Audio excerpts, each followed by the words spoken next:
Well, this really follows the work that we've been doing on farms for the last year and a half, and it's set in the context of everything that's on the UK column farm section or farming topic area, which I really would encourage you to go and look at. Now, we've heard lots of rumblings of various protests and dissatisfied farmers for a whole host of reasons, and very occasionally there's a sort of a chink of light where it's perceived that the farming community may have made a step forward in the right direction. So I'll refer back to the case of Amos Miller. Now, this is back over in the United States, something that's been going on for a long time. He's an Amish farmer and has had a battle in the court of Pennsylvania, specifically in this case to do with the sale of his raw milk, and this will strike a chord with anyone who's tried to purchase or indeed sell raw milk in the United Kingdom. Of course, it's prohibited by law in Scotland, and the narrative is very much that it's a harmful product and really should not be possible to purchase in this country. Now, anyone who might be of that mind, I would point towards the interview with the dairy farmer Jon Cook called Raw Truth, an absolutely phenomenal interview in which he goes through all the detail of not just the regulatory burden, but also the very many benefits of raw milk in the first place. I asked Patrick earlier about the executive order to expel undocumented workers.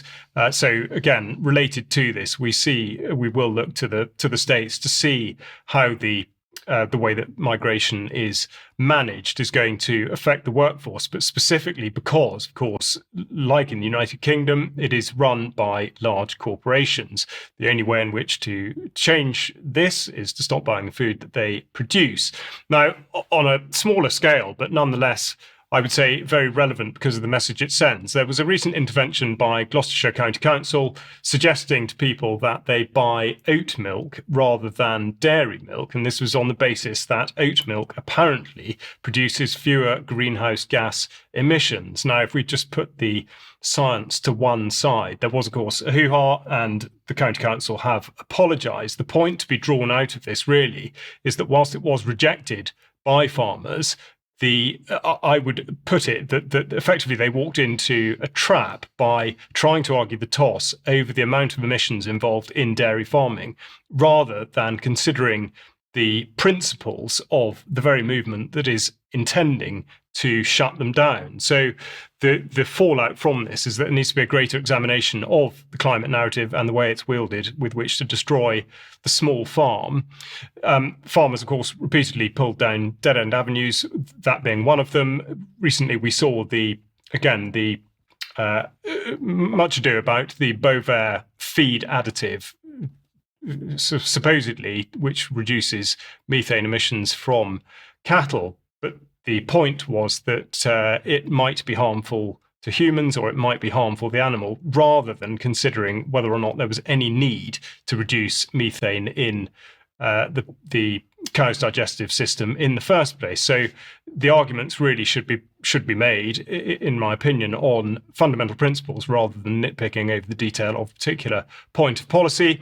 Now, the reason for putting it in those terms is that if you are aware of farmers that you think would be receptive to this sort of discussion, or you want to better educate yourself, I can point you towards the excellent presentation made by Sandi Adams and Roger Meacock, chaired by Debbie Evans, which is up on the UK Column website, and there'll be a part 2 following soon, which sets out the campaign to push small farmers off the land and charts the history of it going back through the decades.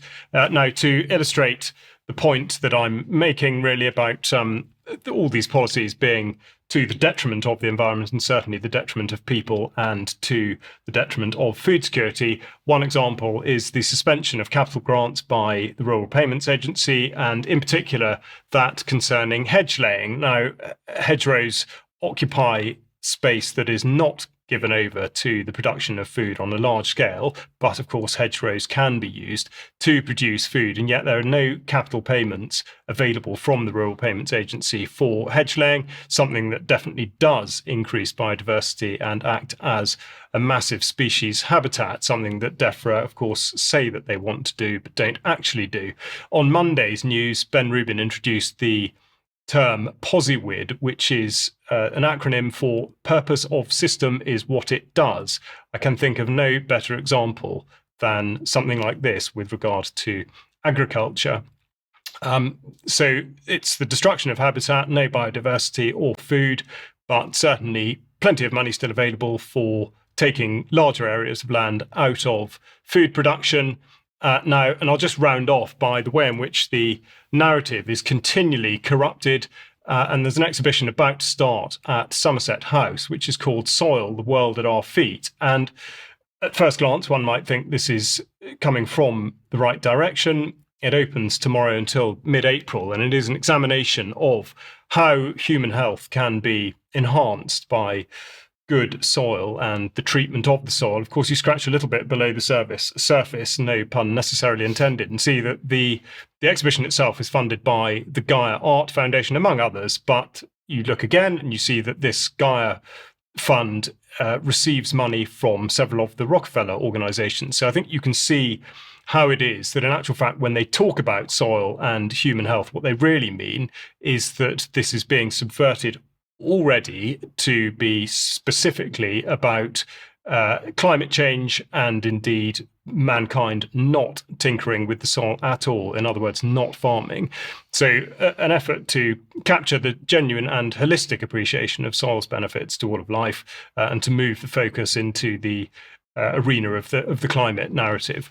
So if you are in London, it might be an exhibition that you would go to just to see how far that narrative is being pushed. But that's all there's time for on that today. And in fact, it's all there's time for on the news today. So Thank you very much, Charles. And thank you very much to Patrick Henningsen for joining us today.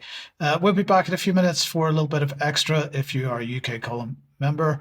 Otherwise, we'll see you on Friday. 1 p.m. But don't forget the interview at 1 p.m. tomorrow. See you then. Bye-bye. Bye-bye.